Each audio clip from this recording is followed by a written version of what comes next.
Salve Discipuli. Today we're going to discuss our final of the three Punic Wars, the Third Punic War, fought between 149 and 146 BCE between Rome and Carthage. And we left off our previous discussion after the Second Punic War with the peace treaty terms.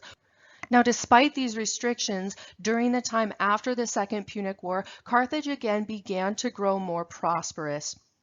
And Roman concerns and suspicions began to grow as Carthage became more and more prosperous during this time.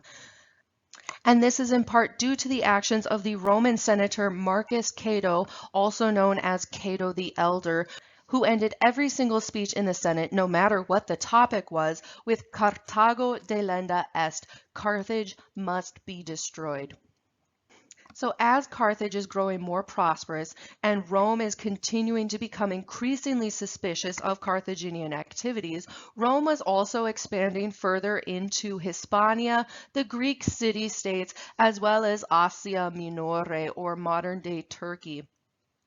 And it is also during this time that the Numidians began causing trouble for what remained of the Carthaginian Empire, the Numidians being a tribe of people just to the west of Carthage.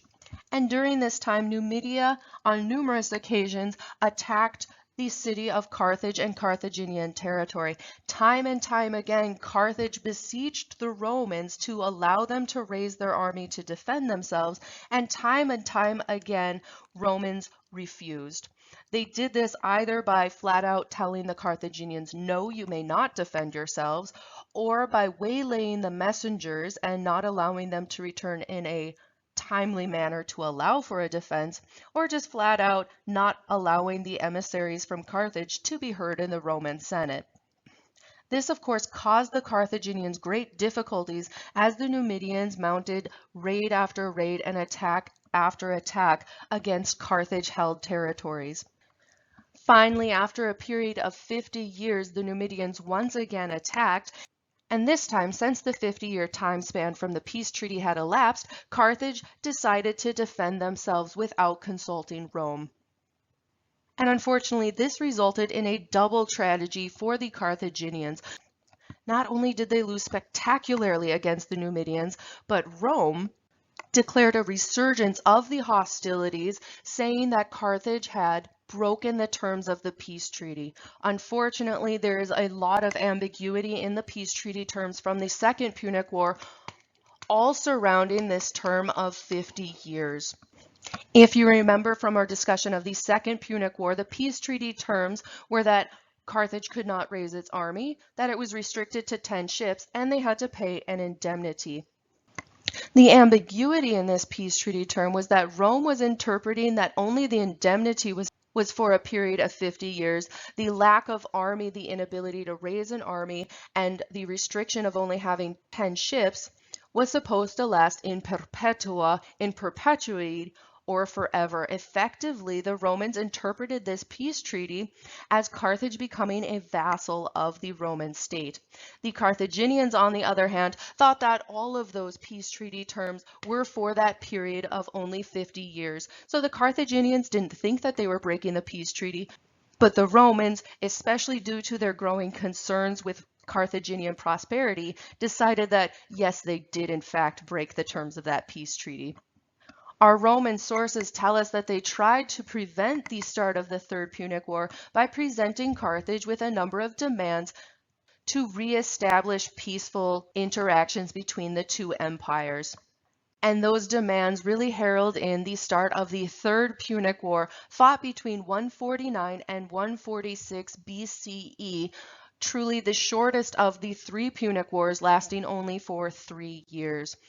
While our Roman sources tell us that they tried to prevent the start of the Third Punic War, on the basis of the demands that Rome presented to Carthage, this is most likely not the case. And instead, Rome's one goal was to provoke the Third Punic War and present demands that were impossible for Carthage to fulfill as a means of giving them a legitimate excuse to attack Carthage and destroy the Carthaginian Empire once and for all. The Roman demands included requiring 300 noble Carthaginian children as hostages, and as we learned in our discussion of the 4 republican heroes of early Rome, the practice of requiring children as hostage is fairly common practice in antiquity.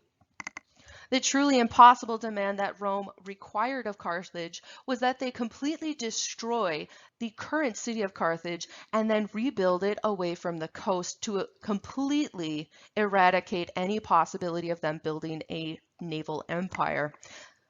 There was truly no way for Carthage to comply with this request, especially that they destroy their city and rebuild it, and as a result, the Carthaginians were forced to defend themselves behind their truly massive walls. This results in a 3-year-long siege at the city of Carthage, led by the Roman commander Publius Cornelius Scipio Aemilianus Africanus. As we can tell by his name, of course, he's one of our Cornelian ancestors from our Ecce Romani stories, but he is also a direct descendant of the Roman leader from the Second Punic Wars, Publius Cornelius Scipio Africanus. In the end, Rome is once more victorious, and at the end of the Third Punic War, Carthage was not only sacked, but it was completely destroyed brick by brick, burned to the ground, and any and all survivors were sold as slaves.